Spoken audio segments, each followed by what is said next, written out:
if I butchered your last name, but I tried. He's the founder and CEO of Graph.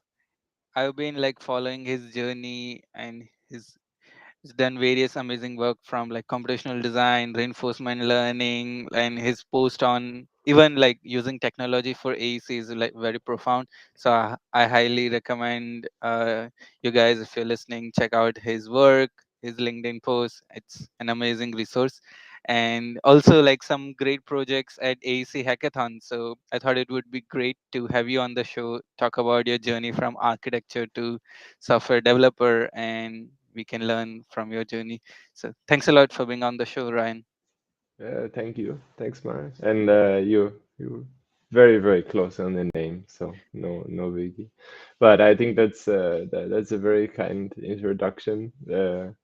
I guess people who know me a little bit already, they might know that yeah, I've had yeah, it's been a long journey in some respect from architecture school or you know after architecture school all the way to where I am now. And yeah, part of that has always been, I think, because I've been kind of pretty determined to like, you know, much like you, I kind of believe in a slightly different future of architecture and technology, of building technology, of like the way that yeah we're kind of connected to our homes and our cities through different platforms, tools, and so on. And that hasn't always been smooth.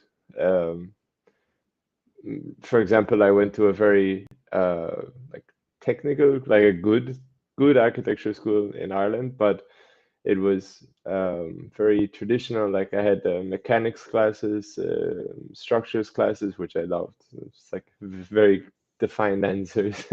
And I had history where we would write essays, and at that time it was like around about when yeah David Rutten was starting to work on like the first versions of Grasshopper, and I was like inquisitive and I wanted to use them. And I went to some of like the older students and asked them like, hey, I want to do this kind of Shigeru band, like paper tube style structure, and they you have to go and check out Rhino Grasshopper.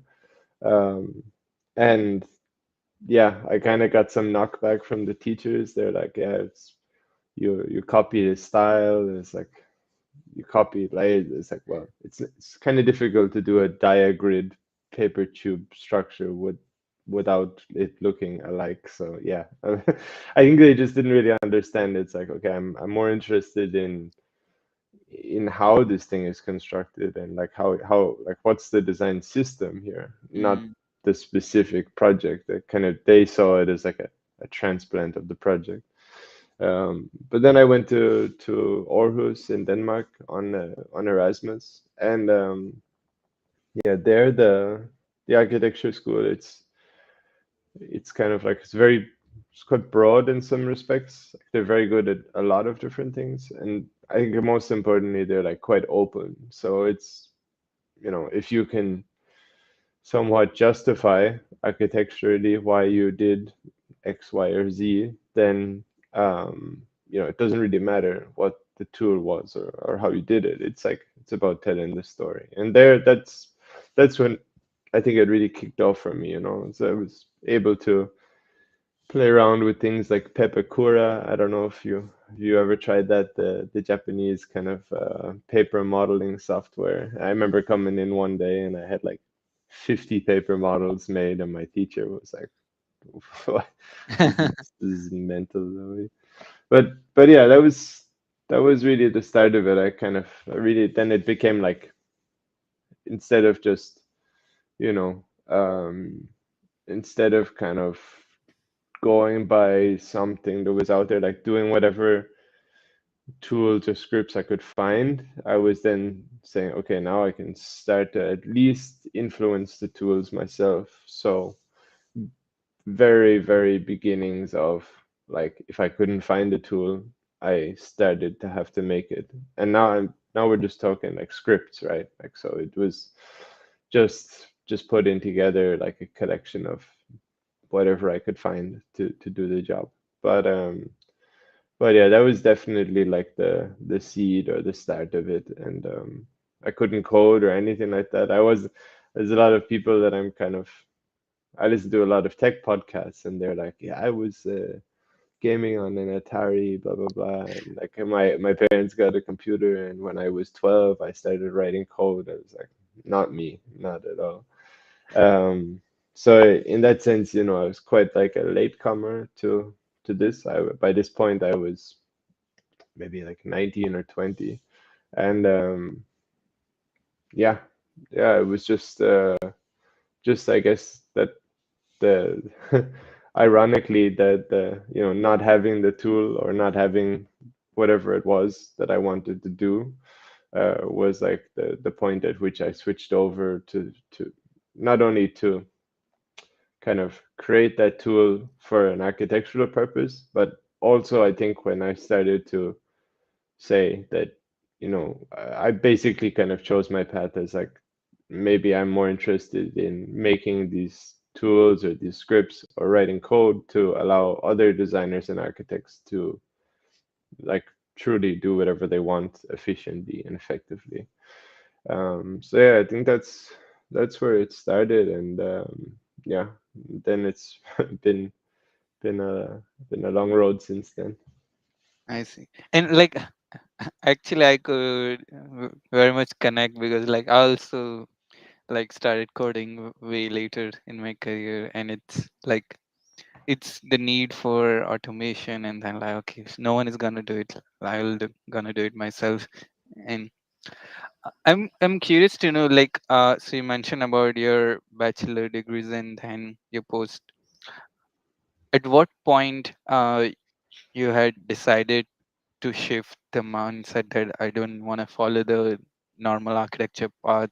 And if like were there people around you which you look up to when you were like going in the direction, and like how did you guide yourself in this journey? Yeah, it's a good question.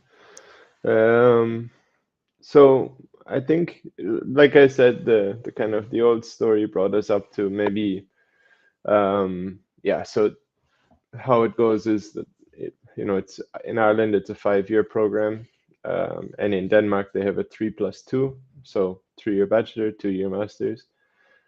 One thing I'm also good at is kind of negotiating. So somehow I got this upper. I got like a archi- bachelor of science and architectural studies. I think it maybe I might be the only person from Dublin that has this is like an in-between degree, but it's basically like a stamp that says he studied for 3 years, and then Denmark were okay to take me in. So basically, I went back to. So the first time I was in Denmark was on Erasmus, and when I went back, it was to for the master's program, and there the first studio I had was with Casper Guldager from GXN, and it was about yeah, sustainability. It was very very sustainability focused, but I think a lot of us kind of saw, sustainability tied to kind of effectiveness of material use and efficiency and forms that were like inherently more sustainable, like maybe in terms of a kind of orientation towards the sun. You can kind of, if you're a grasshopper ladybug user, you can draw the dots and see how I started to get interested in simulation. But then the school also, so there was a researcher there called Asbjørn Søndergaard, who was he was one of the founders of Oduco, which is this robotics company based in Denmark, architectural robotics slash kind of large scale robotics. They were doing a lot of hot wire cutting with robots and stuff like that. So they had acquired a robot for like kind of for his research or through his research. um, and then alongside that, they also bought 9 small desktop robots. So the idea was we would have this big like lab, I guess you could like a teaching lab. Um, but the like I remember, so like I had this studio and I was like getting involved in simulation. Some of that, like the stuff that Mustafa and the guys were working on was a little like could kind of see the Python code, but couldn't really understand it a little bit.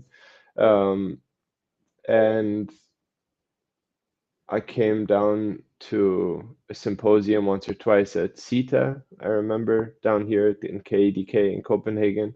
And that was like around the time that Mateusz Rosicki and Martin Tamke and Meta and the guys from CETA had done this like basically like a bridge that had been robotically metal formed. And that just like blew my mind. This kind of multi-scale modeling and simulation and FE and fabrication and generative design all in one thing, like this huge tool chain. And in Aarhus, it's like, we're sitting on this kind of goal. Like everyone wanted digital equipment and we had loads of it, but we weren't using it. So so I went back and I asked the dean of the school if I could basically go in and, teach, well, not teach myself. I didn't know it was possible at the time, but I wanted to just go in and like just see what these things were and turn them on. And turned out like after months and months of work that there was like, yeah, it's not rocket science to program these things. I remember first looking around, like first thought was, okay, let's just buy some tools so we can, all our students can come in, they can download whatever tool or plugin it is, even if it has some small cost, and we'll do some like sand forming or some printing or whatever. We'll start small. And then after that, the students would kind of have their like driving license, and they could come back, and that was what we really wanted, was to see them, grow their own ideas and execute them. When we looked around, we only found one tool, which was called HAL, and now it's a really specialized tool. They've really made like a platform for kind of, let's say, parametric robot control. Seems to be like very powerful for industry. They accept a lot of robot types and so on. But it was really expensive. I mean, in hindsight, not so expensive, but I had a budget of zero, so it was relatively very expensive. Um, and then I looked around the forums. There was some Daniel Piker had a script called Lobster, which is like a very basic inverse kinematics for like just one specific robot. And then Ryan Luke Johns had taken it and developed some like a slightly more advanced script based on that. And we used that for a while. Like, so we had this like kind of black box cluster, and it was set up for these AVB small robots. And yeah, I mean, it was so cool that they had put it out there, and we could use it, but yeah, we kind of just hit a wall with it. Like we needed to control robots more. We needed to be able to, like, we started to want to turn on like mechanical switches and controls inside the robot, and then it was just like a different thing. So that was when I was working with a guy called Michael Knaus he was actually, their office is called ROK Architects Rock. I think their website is like being updated right now, but you should check out their work for anyone who's listening. Really, really cool stuff. They like blended kind of, they're a Swiss office, so they have this beautiful aesthetic. But they also they were very early in like actually using digital fabrication out in their designs. And they were also working with Gramation Kohler. So Michael was one of the guys who basically, um, I don't know if like I don't know the full details, but like I would say he more or less was there like from very early stages, like all the way through. So all of the student workshops and like the all of the experiments that they did in the lab, like he had some hand in that, like basically how they were programming it, like figuring out what they were going to do and what it was meant architecturally. And so I had the lucky opportunity to work with him. And when he came down, after we went through like a month or two of like kind of hitting this wall with the tools, then I decided that I would try and basically like rewrite from scratch my own. Of course, I had, you know, I had Hal to look at, and I had like the other guys kind of to go by, but it was really like, okay, so I want to write software. Like, what are my choices? I have like Python that I can not kind of compile at the moment into components, or C++ plus plus or C sharp. And so C++ plus plus seemed a little daunting, even though today I'm kind of proficient enough in it, but it doesn't scare me anymore. And I think we shouldn't be scared of it because it's so powerful. But I went with C sharp, and yeah, just downloaded. I think McNeil had an early Rhino Grasshopper template,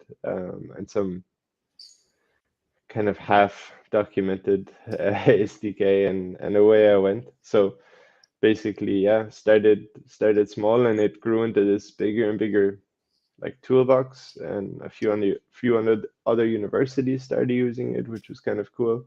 Um, and then I was joined by, so basically Mikhail was like a big source of kind of inspiration, because I could see what Grammatio Kohler and these guys could do, and in principle we should be able to do the same, but it was kind of a software thing that was holding us back. So I wanted to overcome that. And at the same time, we had some researchers at the school, like Anders Kruse Aagaard and Niels Martin Larsen, who were also kind of teachers of mine, um, and Robert Tremp. And these are all guys who are like really big into digital fabrication, like laser scanning of wood logs, and you know, we would go on research trips to Hook Park in by the AA's wood robot um, workshop out in the middle of the countryside. And yeah, so those all those guys like really inspired me, like from the research perspective. And Grammatio Kohler and Michael showed me that it could be done, and it's not rocket science, right? And so I basically that's where I think I started becoming like a software engineer, because it was painful. It was like the first code I wrote was so bad, and it was it's full of bugs, and we'd run workshops and stuff would break, and we were trying to fix it on the fly. You know, you have students who are looking over your shoulder, and they don't care at all. They don't even care that this thing is a grasshopper. They just want to like see the robot move and do their design. So like Mm. when you're debugging in Visual Studio Code, it's like they're they're just like looking, talking like away to each other. So it was a bit of a that was really tough. But in my spare time, and let's say with the researchers, and with like one of my best friends, his name is Paul Sonner Felixson. He's at Link.io. He's doing his PhD in point cloud segmentation, and really cool stuff at the moment. But he kind of, let's say, like joined the project with me, if you would say. So he was a research assistant at the time, and I was just about to start my PhD, maybe. And we were sitting in the same office, and he started to then jump into the project and teach himself how to program. But Paul is much more of a kind of, he wants he wanted to explore like the the absolute limit of what we could do in Grasshopper. So it quickly became oh, my camera is autofocusing me. So it quickly became a project that was like quite big and quite capable, let's say.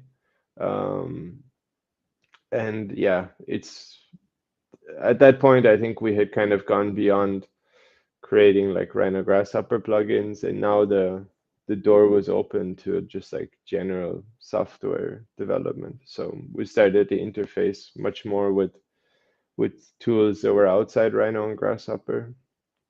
And yeah, I think if I'm not talking for too long now, No, no, then no. I think the next step is like basically to kind of fast forward and look at somewhere like Schmidt Hammer Lassen or Perkins and Will, where I had the pleasure to work with you. Um, and was that was interesting because like long story short, I ended up kind of, um, jumping from the PhD over to this really nice offer of starting like a kind of a research and development team in Copenhagen. But also I was interfacing with the IO team for Perkins and Will, and then it was just much more about, you have this whole organization, and you have all these different projects happening. Everyone's using different tools and methods, and all of a sudden software engineer, like,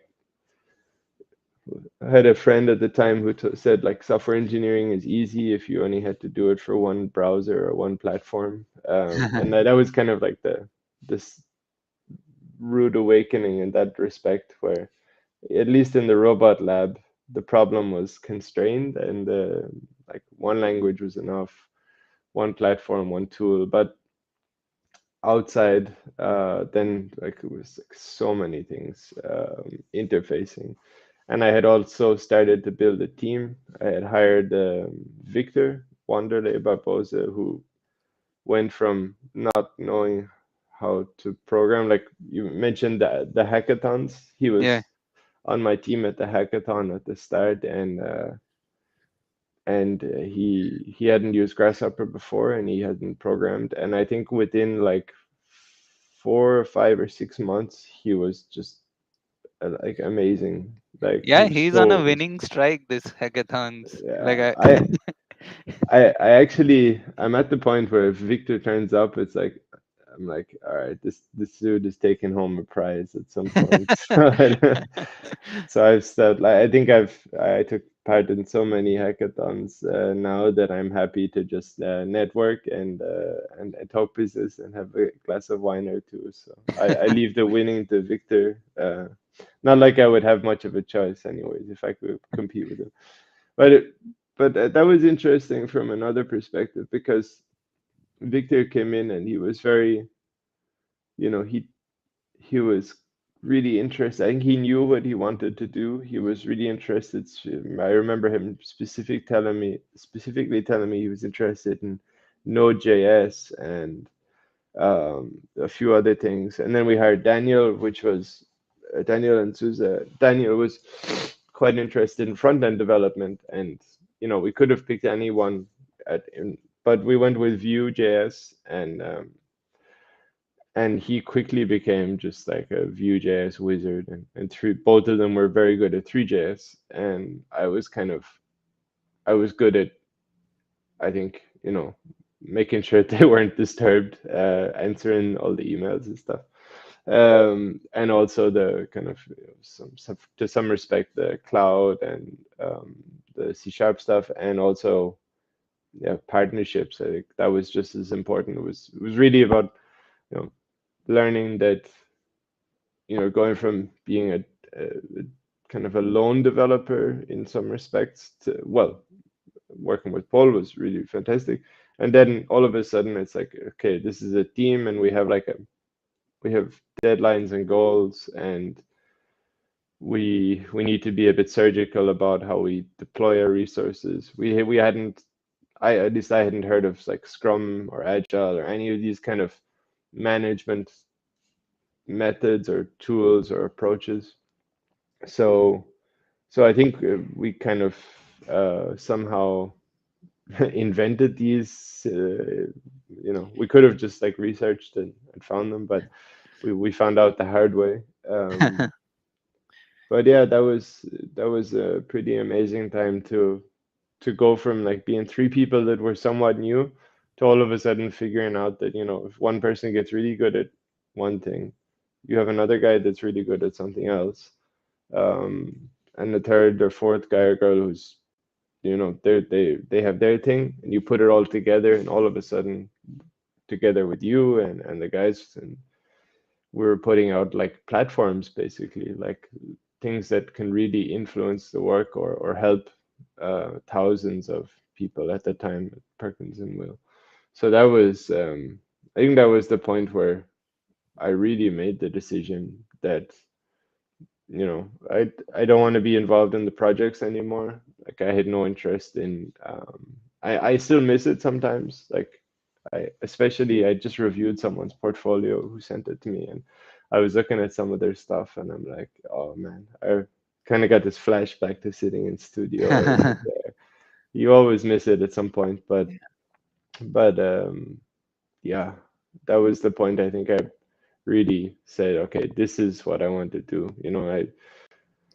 I want to build software, but also I want to build like tool chains. I want to build teams. I want to build, yeah, something that like that it's not me that's using it anymore. It's like I build something that I then kind of release and get feedback from and make some changes. And that's, yeah, at that point, it didn't bother me if it was in some respects like an architecture project, an engineering project, or um, yeah, I've worked on all sorts of things like yeah, Yeah. yeah. Well, I'm trying to think of which ones are covered by NDAs and which not, but I've worked with all sorts of things since, and so that was definitely the switch. And one thing I must tell, like for people who don't know, like SHL is a sister company of Perkins and Will. That's why like we were Mm. working together. And like the first project, like it was also my beginning, and we were doing that iOS app in Swift.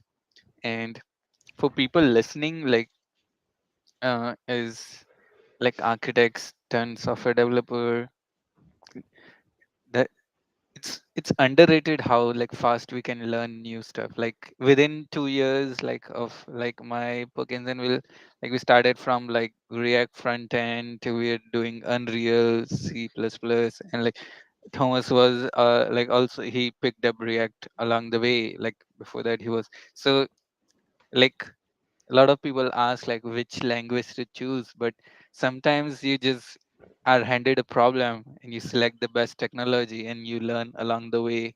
That's how it goes. Like Yeah, definitely. I definitely agree.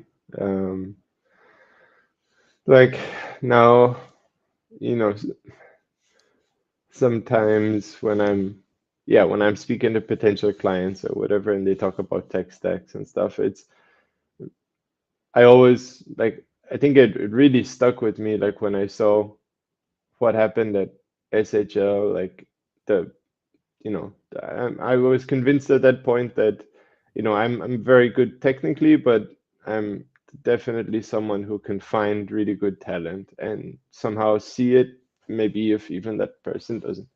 And so, I definitely believe in partnering with people who are better at, or there's always going to be people who are like, they really just want to do that specific thing and they're going to be the best at it. And if you're trying to do like multiple things or you're trying to oversee any software project, like it's much better to just partner with them or ask them to work for you on this specific project.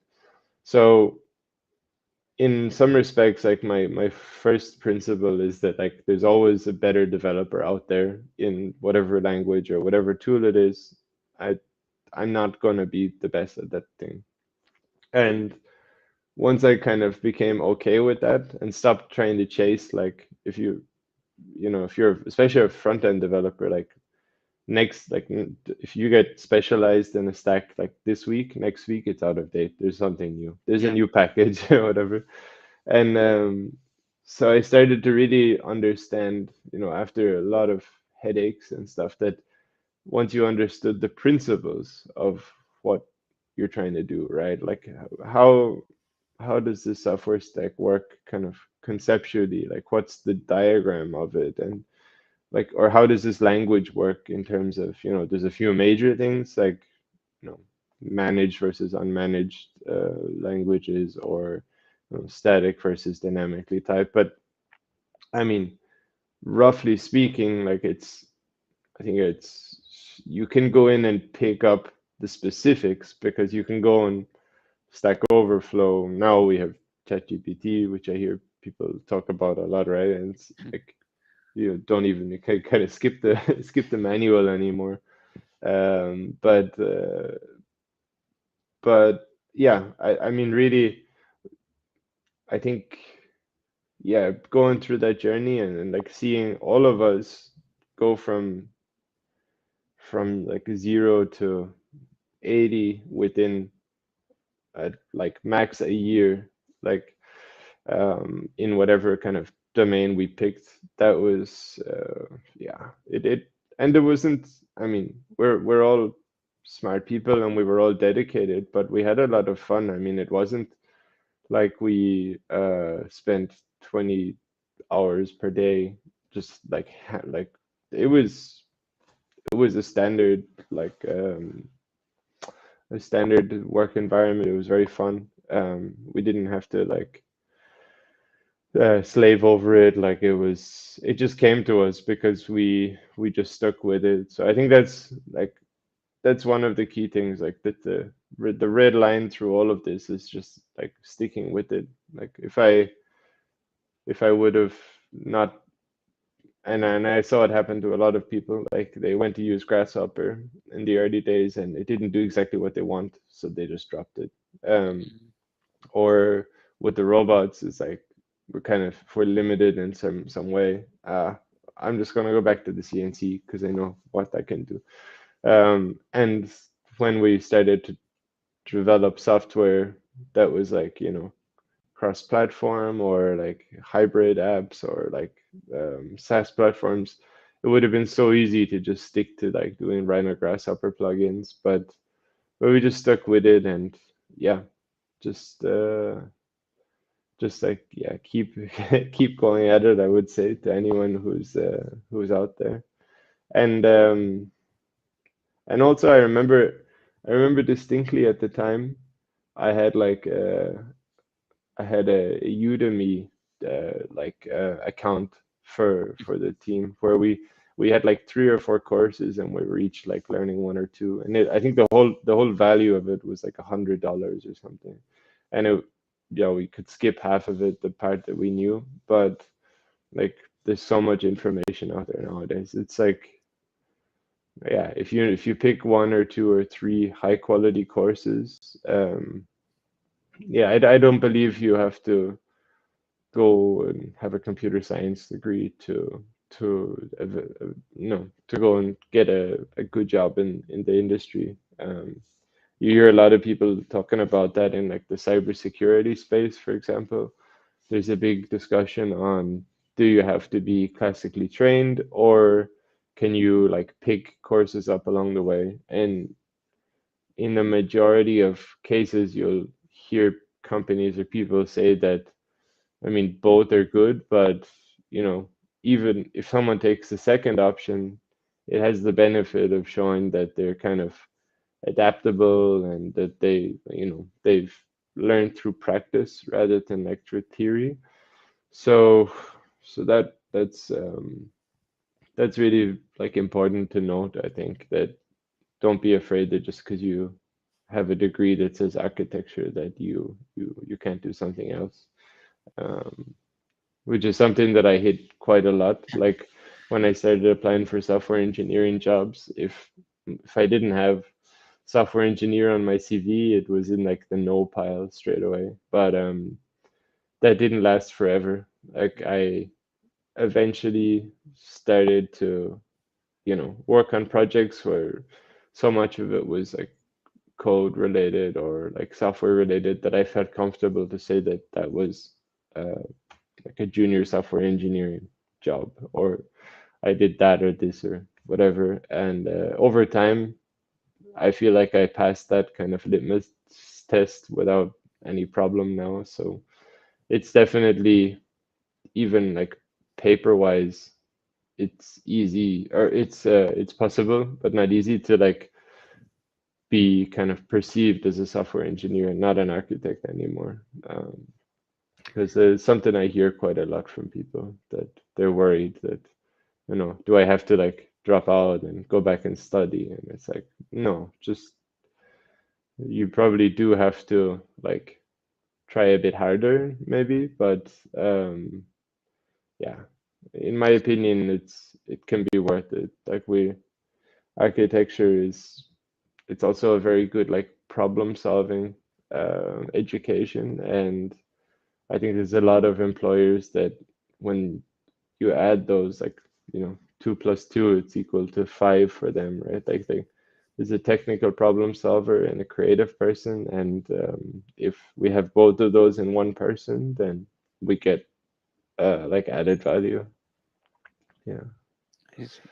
And I actually like I must tell like right now, like with the chat GPT era, like you could build apps, publish on GitHub, make your own portfolio, like, and a lot of companies are not requiring that computer science degree. So like the friction is getting lower and lower. Like it's your problem solving ability if you can showcase, and how like the business logic is now more difficult than like algorithm sometimes.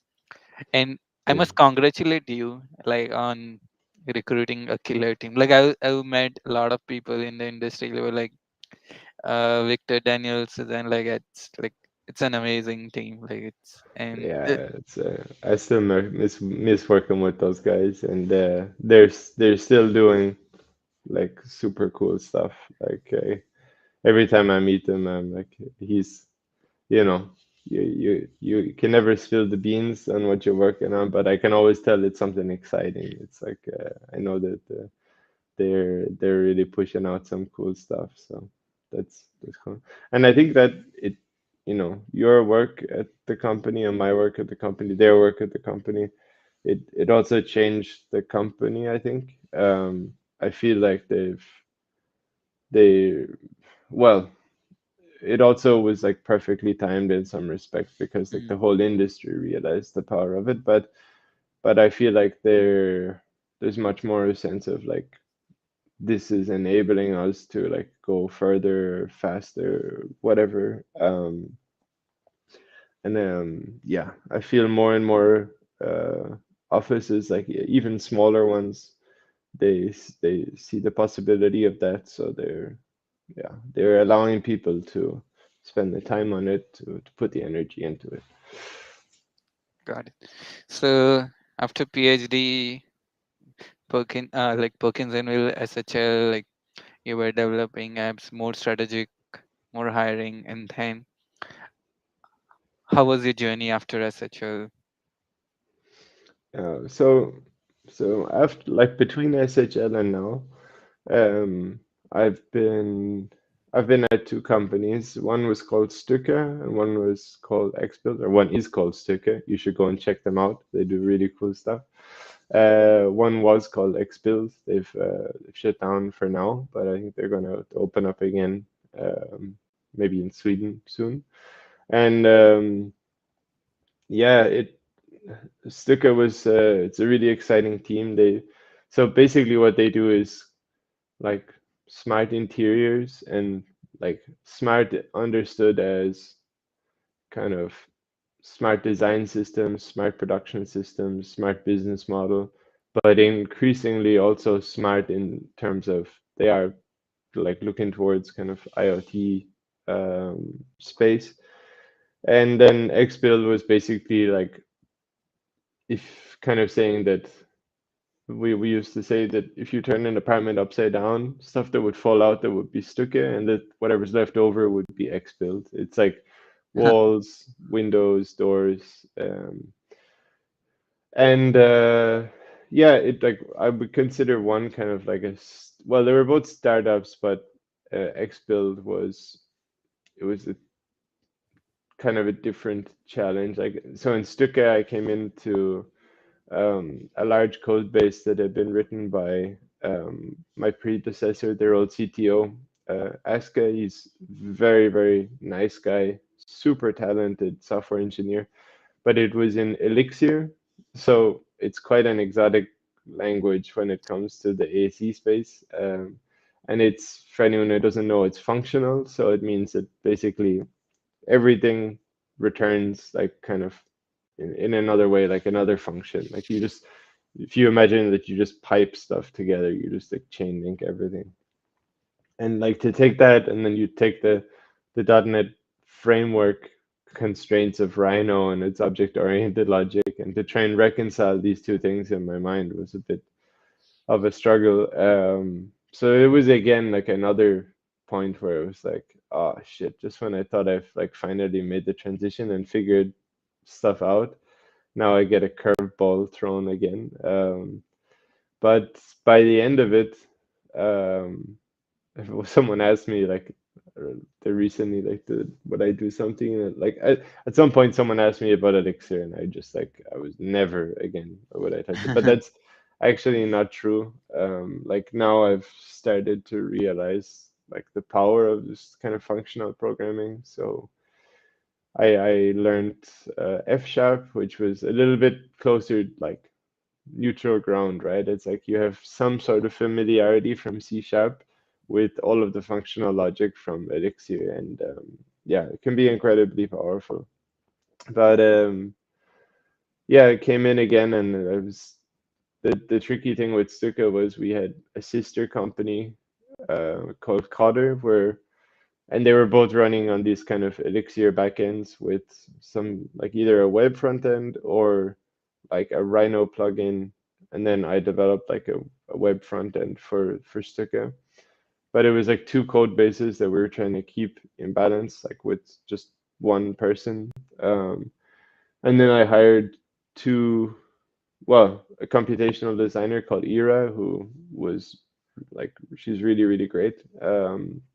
She had like this fantastic portfolio. She couldn't code, but she was really interested in like learning about it. And then two software engineers who had never touched the AEC industry before. So that was like a that was kind of unique. That was, you know, it felt like in some way it was like a quote unquote proper software team. Not that the other ones weren't, but it also brought its own challenges. You know, it's not easy as a software engineer to come in and like to understand why we do stuff in this way. Mm, It's like, well, it's because, you know, if you when you really dig into the tool, you'll find out that like we don't really know like this.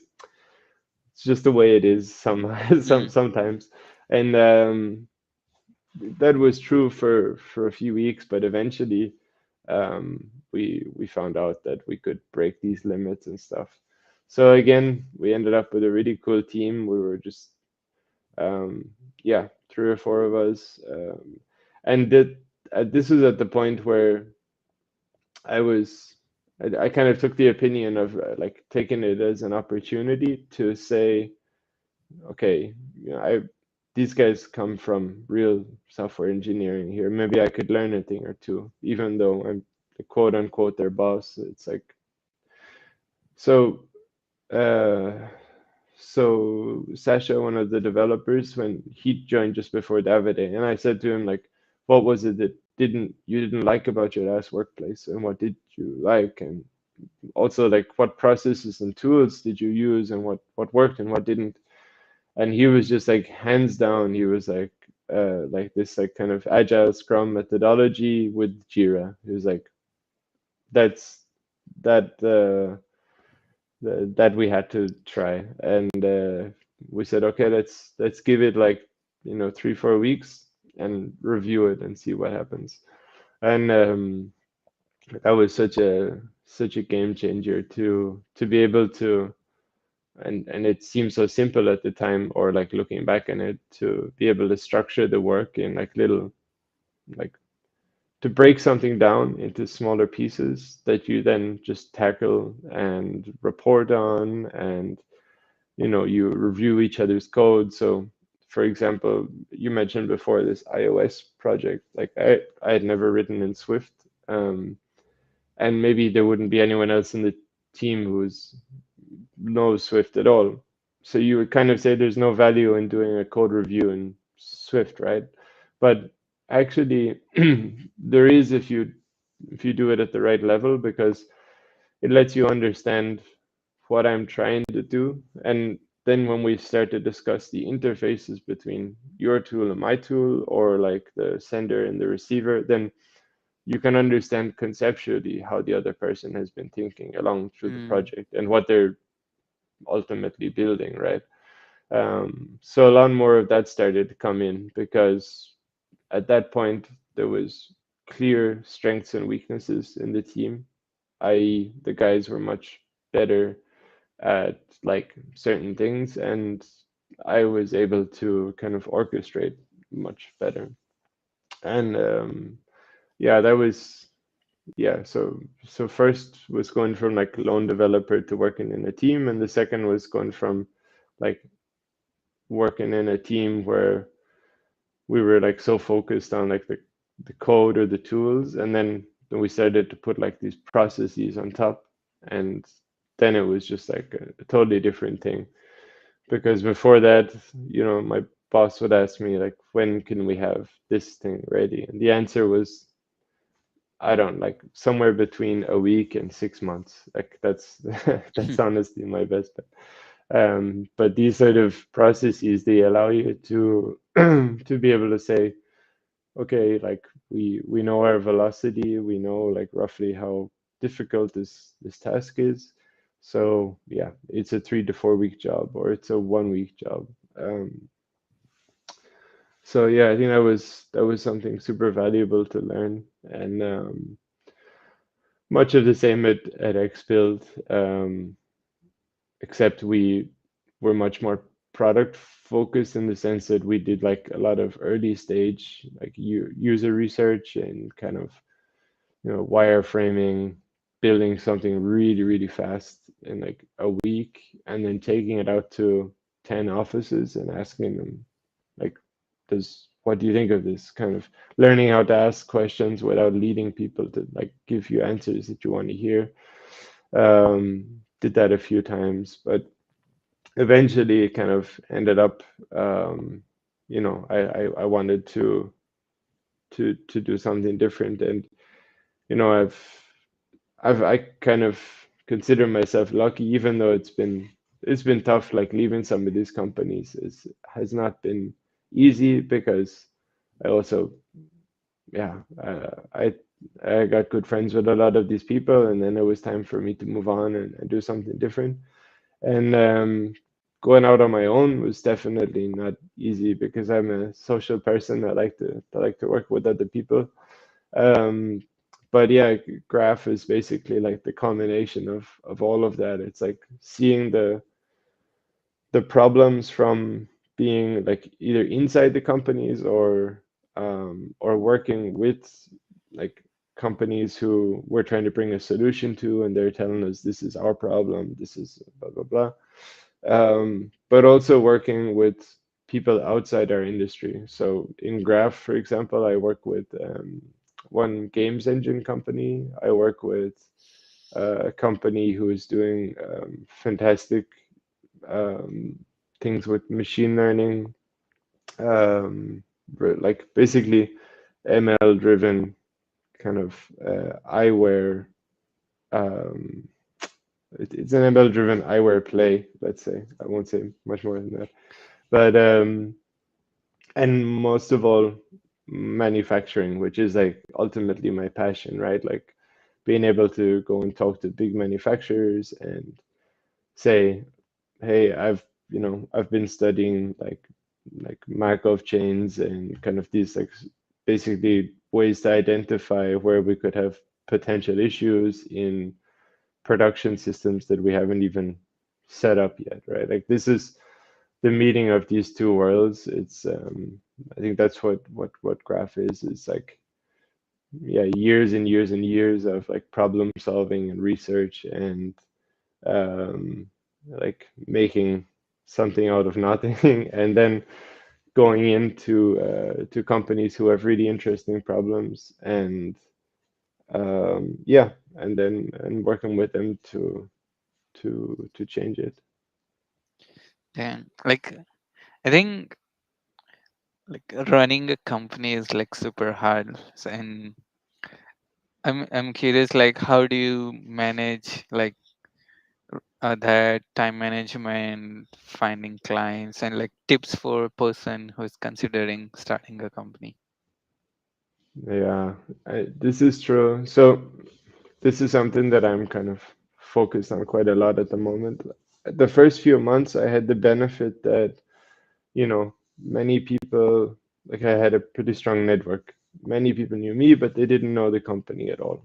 Um, and so in the first few months, you know, I had like this backlog of people that had been kind of asking if I would come and work with them or for them or whatever.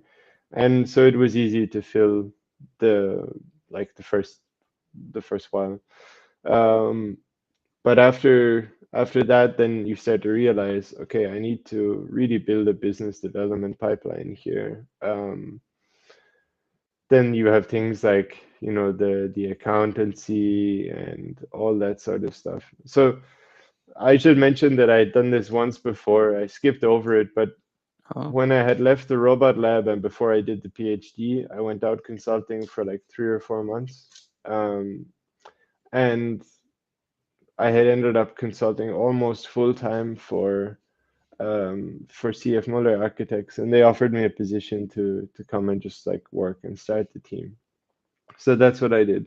But during that time, I thought I would like do the stuff myself. So I did everything that I thought I needed to do. I tracked my time, I kept my receipts, and yeah, I then, you know, Denmark is quite a digitized like tax system and stuff like that. So when it came around to these like times to put it in, it was like, okay, it should be manageable, it should be doable, and yeah, it's of course tricky because it's, even though in principle, like I understand most aspects of taxation, at least I think I did, but there's a difference between like understanding it and then doing it specifically exactly the way they want it done. Um, so in the end, it became like one of the weaknesses that I had chosen to basically try and do stuff myself. And then in the end, I had to go looking for help, and it became quite expensive because you're going to an accountant and he doesn't know anything about your company. And you come in with literally like a folder of receipts and like a whatever timekeeping system I was using and blah blah blah. This time I got really lucky. Like, so I play golf, and one of the people I was in a competition with one day were walking around, and he said that he and his wife they work with small companies to work with like managing their finances and their accounting and so on. And he just for the price of a cup of coffee, like had a look over my stuff, and um, basically I picked an online platform. Like in Denmark, we have, I'm using Dinero. So it's, you know, I send out my invoices through there. I scan my receipts, it goes there. And it's not super expensive. It's like 30 euros per month or something like this. And basically, it gives you all the numbers that you need to do your tax return. So it simplifies all of that. And secondly, like with respect to kind of like legal help and stuff like that, I joined it's called like Danish Industry. So it's basically an association for, I mean, Maersk are members and like huge companies, but also startups. And yeah, it actually turned out that the first year is even free for startups. But there you're able to get like templates and different documents that you might need in English or Danish, whatever language you want. Um, so I knew that I had like a solid foundation. And then I just got like, you know, when I had everything I thought I had ready, I just took like 1 hour with a lawyer to just like go through stuff and make sure stuff was okay. It was much more proactive this time than reactive. And to be honest, it's also a lot nicer because you sleep a little bit better when you know that I used to have these weird like you know, anyone knocking on the door is like, oh fuck, I'm after putting some number in the wrong box and this is the end of the company. But that's not the case now. I know that everything's that's done. The thing that's tricky is of course like, you know, the consistency of work that comes in when you're a consulting company. It's a bit tricky. So, you know, I had one or two big clients who asked me to they wanted like full time for 3 to 6 months, and the rate was very, very good. And then after like 2 weeks of work, they decided at like a a company summit or whatever that they're going to change direction, and you have to be able to react to that very quickly. So yeah, I think it's important to like kind of, yeah, of course, like spread the risk and not put all your eggs in one basket.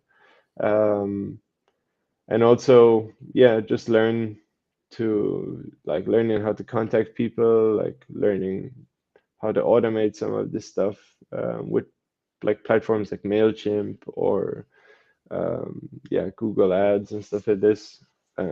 Also, these startup programs, I've used quite a lot of them. So at Stuke and at Graph, I used Google Cloud for Startups. So I'm part of that, which is really great. I have access to um, some like architectural help for the cloud if I need it, and some credits, and just small little things that help you when you get started.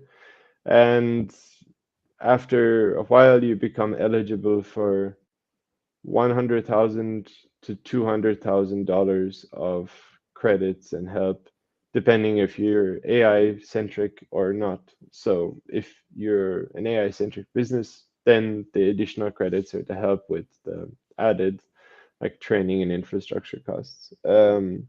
NVIDIA have a similar program called Inception, which and the reason I mention all these is because I think that all these programs and companies are starting to realize the potential of AEC tech and the scale of it and how much data we have. It's all unstructured, which is a huge problem, and that's one of my passions is like um, basically synthetic data. So, how do you turn 1,000 data points that are of good quality into 100,000 or 1,000,000 that are still, somewhat realistic for the task.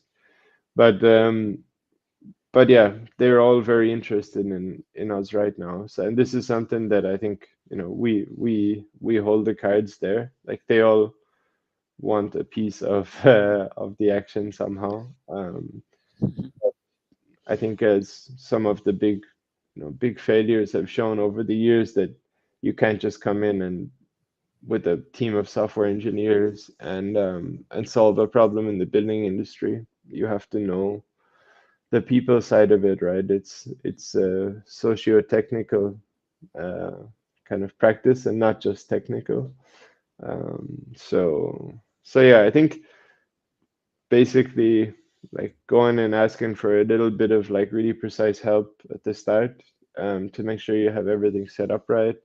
Um, uh, yeah, focusing on the kind of business development pipeline and maybe using some platforms that are out there as well to like, I'm on Contra, I'm on like whatever platform there is. So I get contacted quite a lot with um, different jobs here and there that can fill the time. But yeah, I'm also basically developing a platform or a product internally. So Graph is when I started Graph, I reserved three names. One is Graph. One is Graph Consult, which most people will be familiar with, and the other one is Graph Technologies. And the reason I did that is because basically I'm developing a platform solution for yeah, design to manufacturing, like logistics, supply chain optimization. So it's gonna be like a kind of a drag and drop factory floor configurator with like production data generation, yeah, the ability to go online and turn it into a digital twin, optimization, all that sort of stuff. So it's I have consultancy work and then I have the platform that I can fit in between. So I can keep myself busy so I can kind of smooth out the peaks and troughs in the workload. So yeah, I think those are some of the tips I would have is to think about this kind of hybrid model where you don't have to strictly consult or develop products, to go and look for these programs in whatever area you're in. Like the ones I mentioned, like Google and Nvidia, they're global, but every city has some sort of help for startups, and yeah, it can be really good to start there, even if you have like the basic information, like just a basic idea or business plan or slideshow.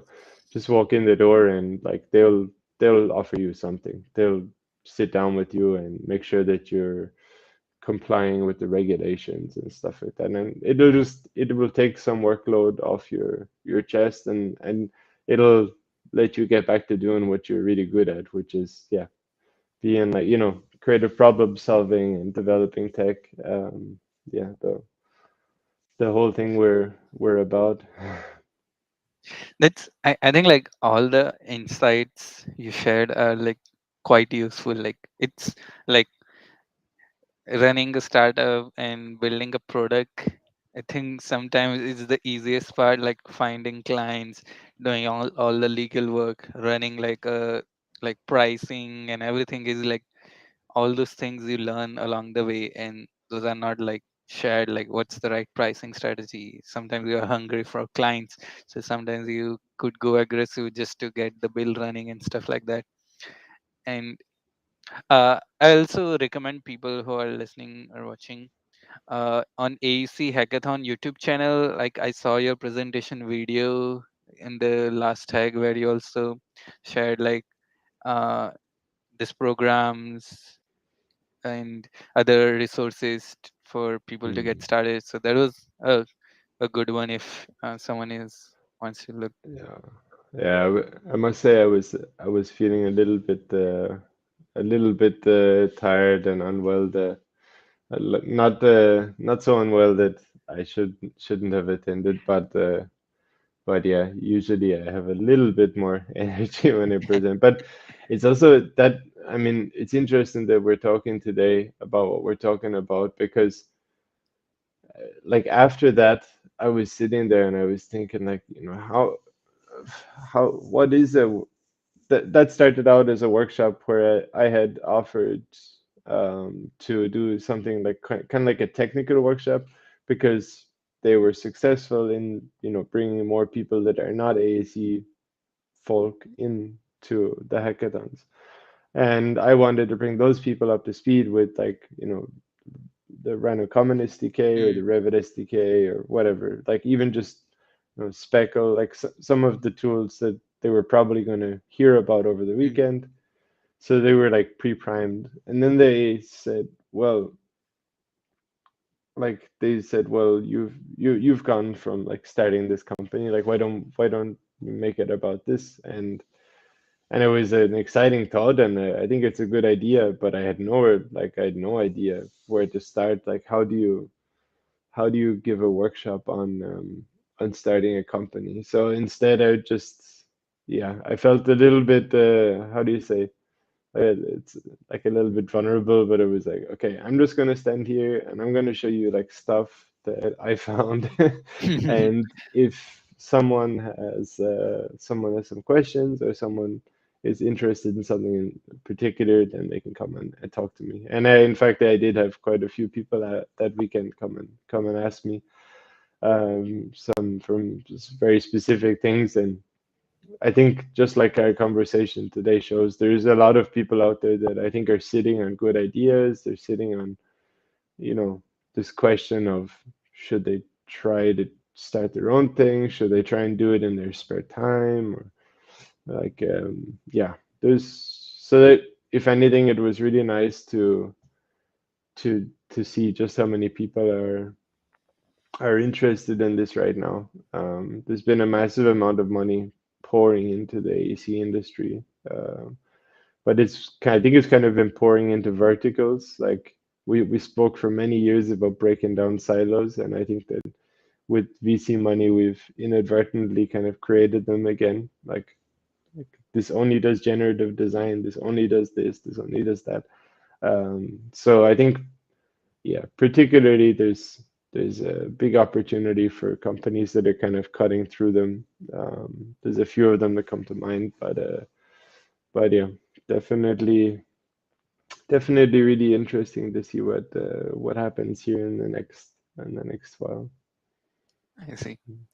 I want to do a rapid fire round before we wrap up, but um, before we do that, is there anything which like we didn't cover in the interview and like to share your thoughts or perspective? Phew. Let me see. Yeah, let me from journey from architect to software developer. Hmm.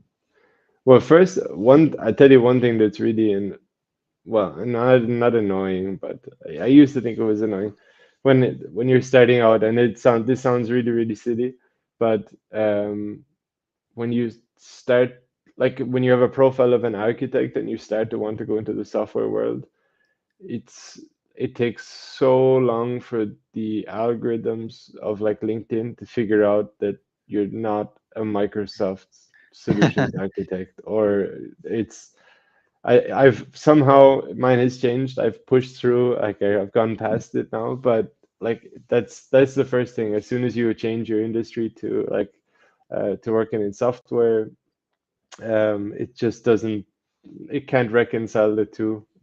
So that's a bit painful for a while. But eventually you start getting past that and you start to like, okay, here's a junior software engineer job for this company that's in my city and so on and so forth.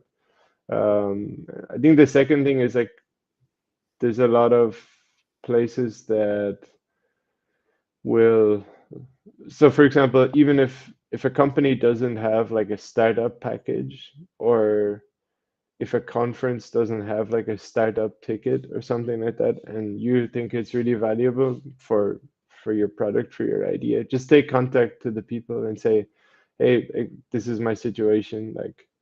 Like I personally, for example, like the first few months the company didn't have that much money because I was still waiting for invoices.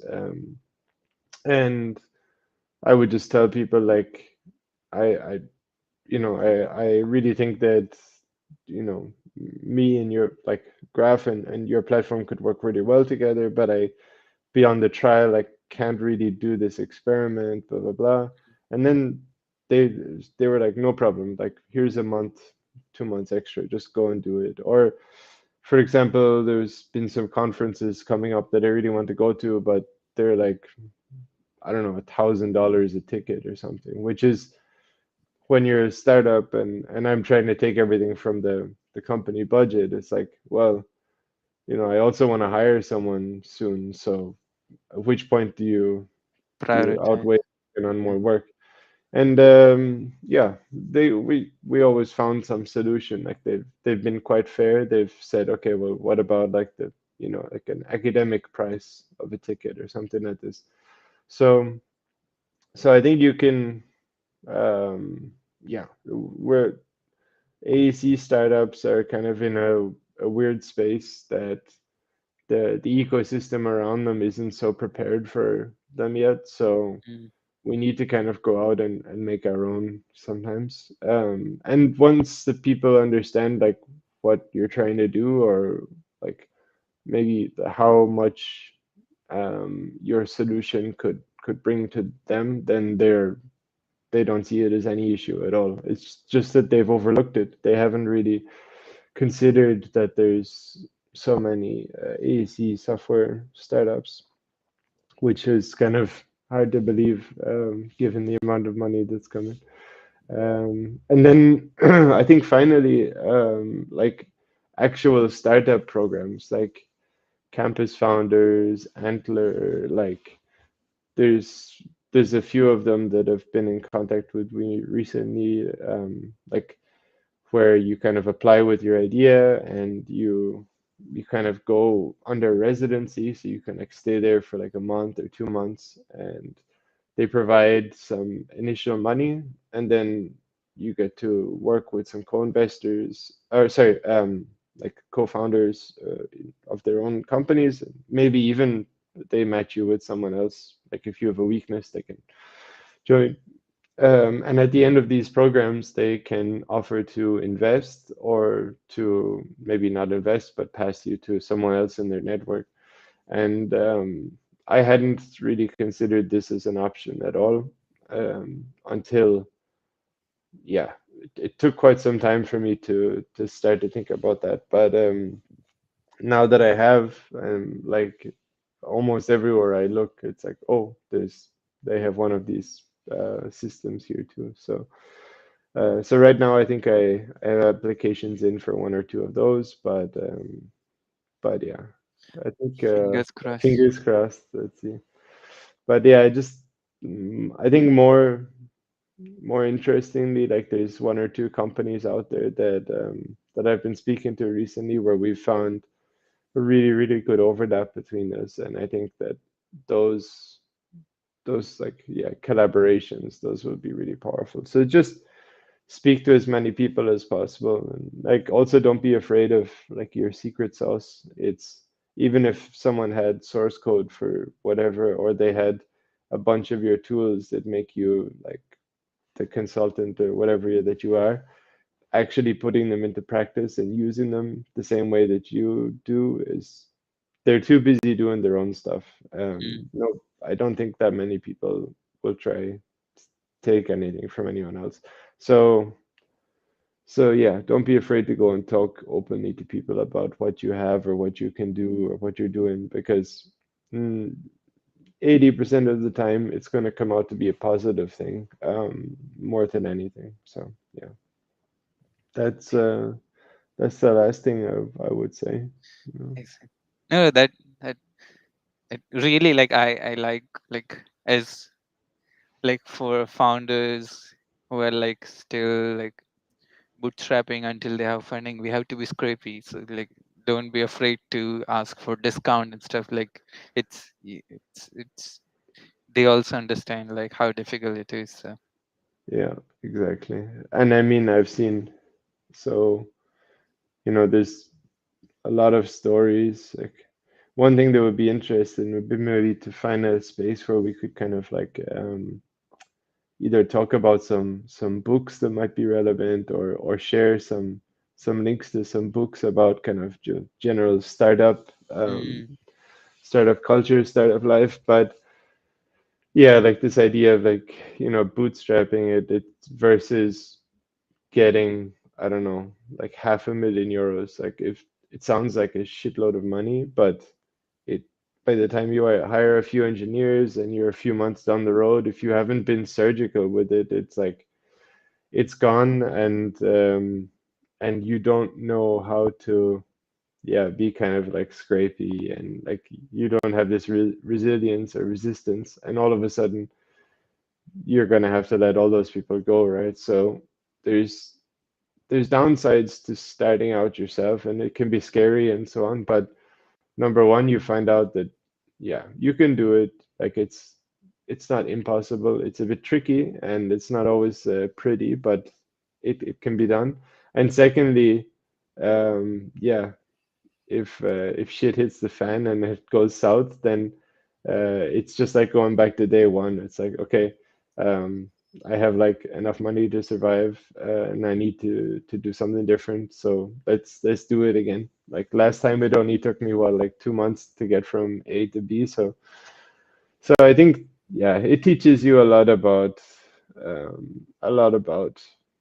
yeah what you can do and what you can't do. And I think one thing about you know trying to start something yourself, I at least as someone who's been on the other side of the hiring table, like I really respect it when people have tried to do something and maybe it didn't work out.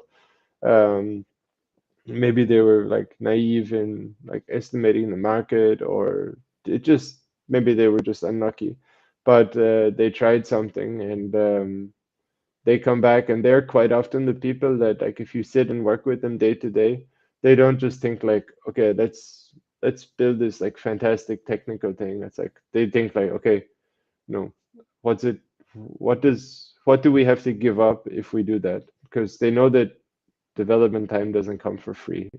Mm, It's like, are we gonna, like, if we put all our energy into that, then we can't do this other thing. So it's, you start to become a bit like resource aware, time aware, and ultimately I think it just makes you a better employee. And if you have to go back to being an employee, I don't think there's any shame in that either. Like, then, like, you're going back in as someone who is like a unique skill set, and after being out and yeah, being a founder, I think you'll be like quite quite wanted on the job market. So if you're afraid of like leaving a comfortable job to go and do it because you think that if you fail you're going to end up with like nothing, then I don't think that's necessarily true. In fact, it's like you could just like say, hey, it didn't work out and now I'm looking for a job, and I've I haven't done that just yet, luckily enough, but I I'm almost certain that people will reach out to you straight away and say, "We want you on our team because you know what it's like to build a product, build a team, build a business, and even if you're going to go back and do what you're really good at, which is just doing the technical stuff, and there's going to be other people, then so be it. And maybe you can even build that product or that platform or whatever you were going to do from inside that new company. Um, and at the end of the day, if the thing gets done and you make your living, then yeah, maybe you didn't get bought out by Autodesk or whatever, but maybe maybe that's a good thing in the end sometimes. I don't know. yeah. Yeah, for Although I me, wouldn't mind the space maker money. like for me, sometimes the journey itself is like so exciting. Like the person you become, the skill set you learn, it's amazing. Like everyone has different incentives of doing it, but is when you were explaining, it made me think it would be good to have like AC founders retreat or something, like just like a Yeah, weekend, like people sharing their own struggles, challenges, helping each other out. Like, definitely, definitely. I mean, I would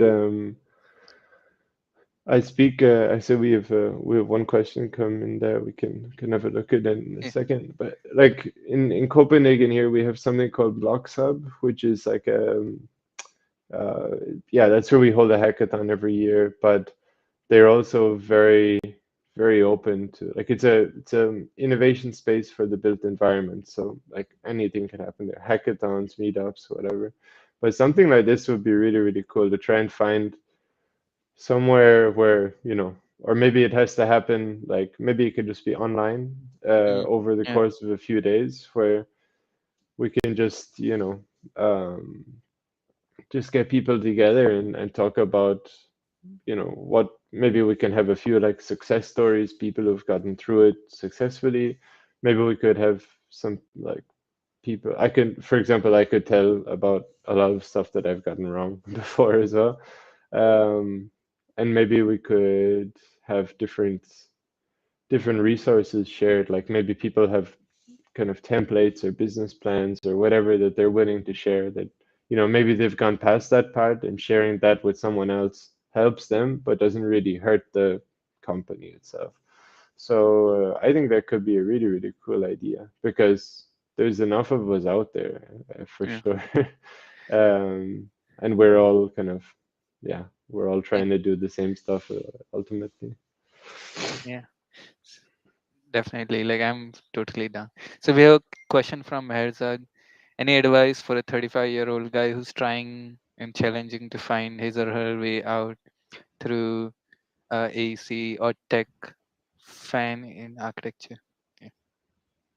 Both of our suggestions. Yeah. Cool. What are your thoughts? Well, oh, you're gonna pass the ball to me first. I was gonna do the same thing. Um, Interested yeah. So, I mean, academia certainly has benefits if you live in a place that has like a good university with some nice. What, it doesn't even have to be, just if they open their doors and they pay you some salary, and like you have access to everyone on the internet and all this information, then just you can make it work. But if I understand, like you've sound like you have some like quite some experience, and you're like trying to decide if you're gonna like get more involved in like the technology side, then um, and if maybe going back into academia is a way to like fast track that versus maybe going and like getting more hands-on in practice, then I mean, there's some of I think that having a like conventional AEC job in the day doesn't rule out like progressing technically. I know that people have families, and it's not always so simple when you go from your day job and then your second job is like the young kid at home and stuff like this. But I think back to what we were talking about earlier, that like I've sometimes been amazed at the progress over 1 year of like inside a team where we went from like not knowing much about anything to being able to develop software or product. And I think like some of the people who progressed the most, I think they were doing like an hour or two of like online tutorials and stuff per week, and then just finding little snippets of time during the week to put it into practice, like maybe a small little problem here or there, and just following some of the updates. Now, at least my LinkedIn and a few other things, it's just swamped by like AI stuff. Like there's so much happening in that space, but there's a lot of places that kind of push out like the basics like regularly. So for example, yeah, Unity, Unreal, Microsoft, Google, they all have like free tier education threads that you could use. So that's like structured learning from like some of the best providers that can get you from not knowing much to knowing like very good basics. And then you can turn around and look at whatever specific project or problem or issue like you're passionate about in AEC. Um, then there's of course like some Instagram channels just for inspiration. I know there's like parametric architecture, Myers doing great work and like highlighting like really interesting things. So having that just, when episodes come in or whatever, listening to those. And yeah, and yeah, then like Myers said, like the hackathons and these like once-off events that happen regularly, and maybe they're not called hackathon, maybe there's something else, but like for example in Denmark we just started a computational design network, and we have events, maybe I think we're going to go for like 2, 3, 4 times per year, and that can be a really good place to meet up with people who might be in the same place as you are. Like maybe they are, yeah, maybe they have some constraints that other people don't, like, for example, like I said, the family, or like, it's not always that everyone can spend all of their time to just like practice and build product.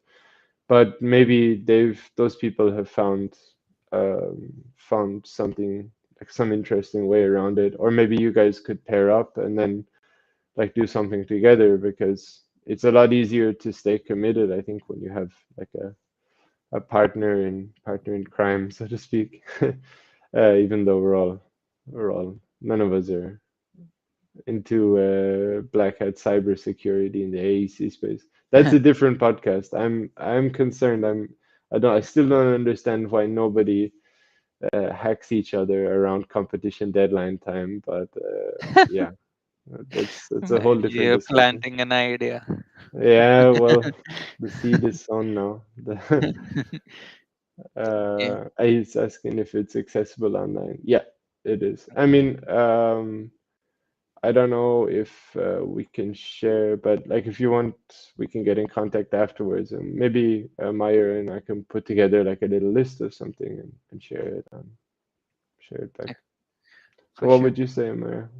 Yeah, I think like first you ask like challenging to find your way. Like I always think like a lot of journey into this tech starts with like your curiosity of tinkering either the grasshopper script or plugin or making tools, participating in hackathon, and like identify your strength. Like not everyone needs to be coder. There's a value in the industry where someone is just curious about tinkering and trying different tools and help prepare strategy for the team. Like okay, this is the best generative design modeling tool, or this is the best script, and you don't need to do it from scratch. And to your academia, I'd say it's a gradient. Like there are some academia people who are just doing research and they value like hardcore theory. There's some academic people who also partner with the industry, and so if you like working on practical projects, or there are some industry research who would partner with academia. Like in Perkinsonville we had different labs, so there are also university partnership with it. So it's just identify in this gradient like how much of research, how much of practical time you value. Wow, that's a really good point. And yeah, I think also if there's someone if there's something that you're particularly interested in, I think people are always open to finding creative ways to have like passionate people help them out, even if it's not immediately by like writing code, but um, maybe for example, like in some of these hackathons with some of those people that went on to be the best technical people I knew, then initially they were just helping with idea generation, sketching, like putting the presentation together, selling it. Like the it's no good having like the best code in the world or the best like technical tool if nobody's using it or nobody's buying it. So think, and that's something that we're very, very good at as architects. I think we shouldn't forget like how many times have we, as at least even in architecture school, had to sit and learn how to pitch our work every week or second week to these five, like the dragon's den of professors or whatever that were gonna rip us apart. So I think so we're inherently good kind of salespeople, and this is something that any team needs. And if you have a passion for technology to go with that, then yeah, that can open up the door into working with the space without having to start with the coding itself. Um, I see. All right, let's do the rapid fire. So you'll have like 5 to 10 seconds to answer, and you gotta keep it very brief. That's where most of the interviewers struggle. Okay. Uh, which travel city is in your bucket list? Tokyo, um, Tehran. I'm gonna go with St. Petersburg as well. Got it. Yeah. Who's your role model? Role model. Oh, that's a tough one, Mar. Uh, 5 to 10 seconds. I can hear the ticking in the back. Hmm. Oh shit. I think. Oh man, that one is really tough. You're gonna have to. Okay, I'm gonna have to. I think I might have to pass and then and write on this one. Role model. I really don't. I don't really have too many, to be honest with you, which is a kind of a strange question, but yeah. Oh wait, wait.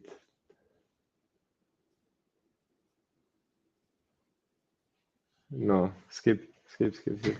It's difficult on the spot. Uh, are you a mountain person or a beach person? Mountain. Yeah. Any? movie which like inspired you? Um, I would say A Beautiful Mind, See, John Nash, mathematician. Kind of a sad but powerful story. I see. Any books or videos which made a big impact? Books or videos. Um, Looking around my library. Um, I think uh, like just in general, I'm really interested in like kind of oh well, I can tell you one thing. Like number file and computer file on YouTube. So they're not movies or books, but I think they've really shown me that some of these very complex topics, like they're when described properly by people who know what they're talking about, they're not that difficult at all. I see. A day in your life when you are 60. A day in my life when I'm 60, probably like to be mentoring like a few people, maybe a few companies. Hopefully, I've made decent money by then.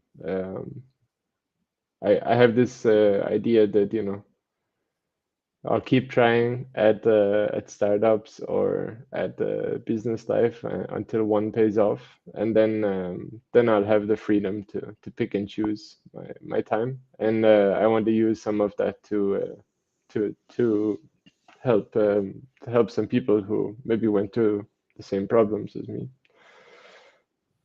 I see. One tip for hacking growth. Tip for hacking growth. Hmm. I think um, I think pick something that's important to whatever you're trying to grow. Like if you want to code, then do like 20 to 30 minutes every day. Just consistency. Just or if it's about like growing your brand, then just one post or like one something every day. I think if you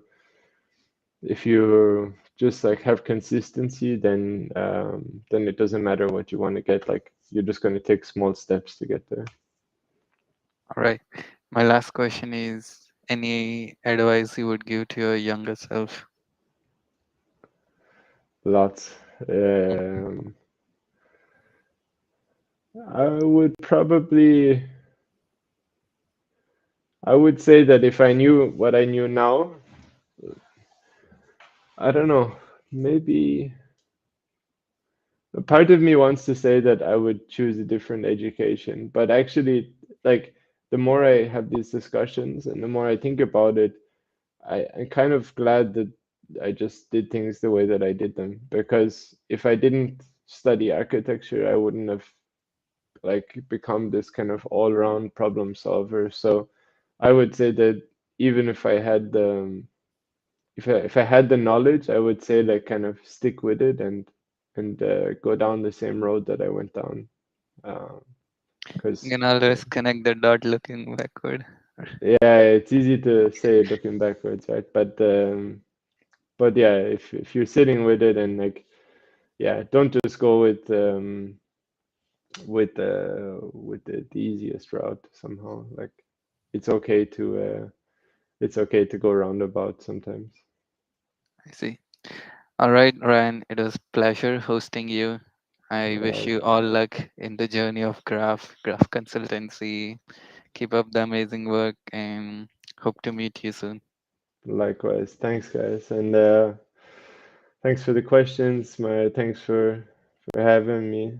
I would say, to be honest, like if we say also I think it's inspiring what you're doing, like showing people that yeah, you can like grow this platform, this following, and like you went through the same journey as me, right? Like you kind of started from not knowing a whole lot about something to being quite expertise, and now you have the 3D guru and stuff. So yeah, I think that's yeah, I would say that you've kind of inspired me and also in some way. So thank you for that, and thanks for the invite onto the show.